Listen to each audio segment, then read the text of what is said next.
Hello friends, आज हम पढ़ेंगे सॉर्टिंग के बारे में। सीरीज में आप सॉर्टिंग कैसे कर सकते हैं। सॉर्टिंग का मतलब क्या होता है? सॉर्टिंग का मतलब होता है आप डेटा को असेंडिंग ऑर्डर में और डिसेंडिंग ऑर्डर में कैसे प्रिंट कर सकते हैं। Ascending and descending. चलिए देख लेते हैं। आप सॉर्टिंग 2 वेज से कर सकते हैं सीरीज में। फर्स्ट है बाय यूजिंग वैल्यूज, सेकेंड है बाय यूजिंग इंडेक्स। तो सबसे पहले हम वैल्यूज़ के बारे में पढ़ लेते हैं। अगर आप वैल्यूज़ की बात करें तो ये जो मेरा डेटा है इसको हम क्या बोलेंगे? इसको बोलेंगे हम वैल्यूज़। और ये हमारा जो इंडेक्स है इसको हम इंडेक्स ही बोलेंगे। तो वैल्यूज़ को किस तरीके से आप असेंडिंग ऑर्डर में और डिसेंडिंग ऑर्डर में कैसे कन्वर्ट कर सकते हैं, चलिए वो देख लेते हैं।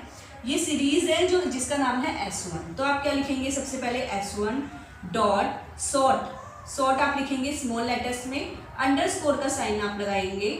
उसके बाद आप लिखेंगे वैल्यूज। इस तरीके से आप लिखेंगे सीरीज का variable name dot sort values round brackets. Sort values हमारा एक मेथड है, इसको हम क्या बोलते हैं? मेथड है जो हमें सीरीज प्रोवाइड करता है। तो ये एक मेथड है, इसलिए आप इसके साथ हमेशा राउंड ब्रैकेट्स लगाएंगे।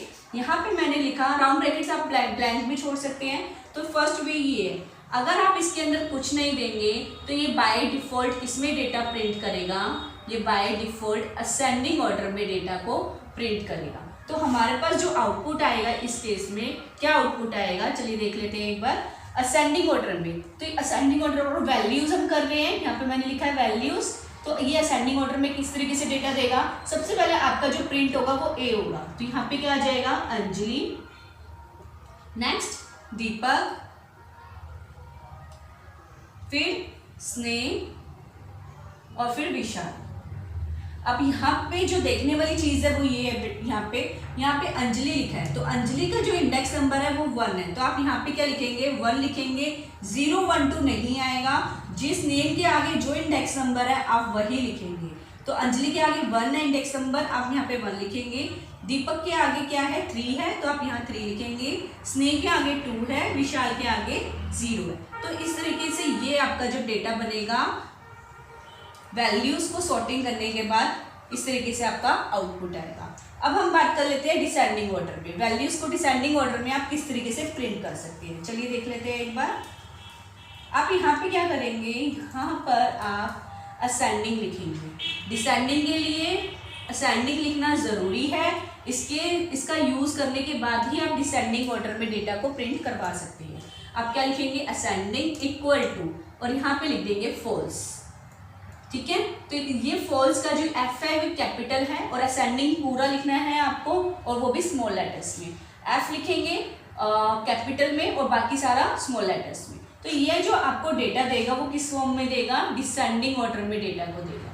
किस फॉर्म में देगा? डिसेंडिंग ऑर्डर में। तो अब जो हमारे पास आउटपुट आएगा वो किस तरीके से आएगा, चलिए देख लेते हैं एक बार। सबसे पहले आपके पास लिखा हुआ आएगा विशाल। अभी भी मैं दोबारा रिपीट कर रही हूँ, जो हम कर रहे हैं वो वैल्यूज कर रहे हैं, इसीलिए सिर्फ वैल्यूज पे ही कंसंट्रेशन लिखना है। तो विशाल लिखा, उसके बाद जो आएगा आपका डेटा स्नेह, क्योंकि हम डिसेंडिंग ऑर्डर में कर रहे हैं। इसके बाद आएगा दीपक, फिर अंजलि।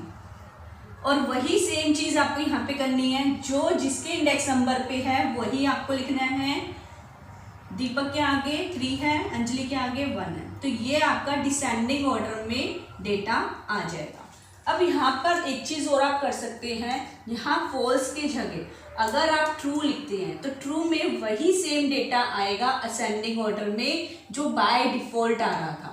बाय डिफॉल्ट यानी कि अगर आप इसको एम्प्टी करते हैं तब भी वही आंसर आएगा, अगर आप असेंडिंग कीवर्ड यूज करके ट्रू करते हैं तब भी वही सेम आंसर आएगा। मैं एक बार आपको और रिपीट कर देती हूँ आउटपुट।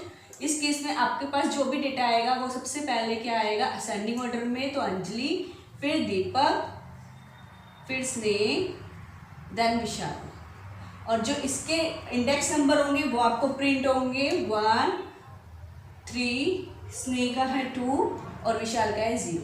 तो ये देखिए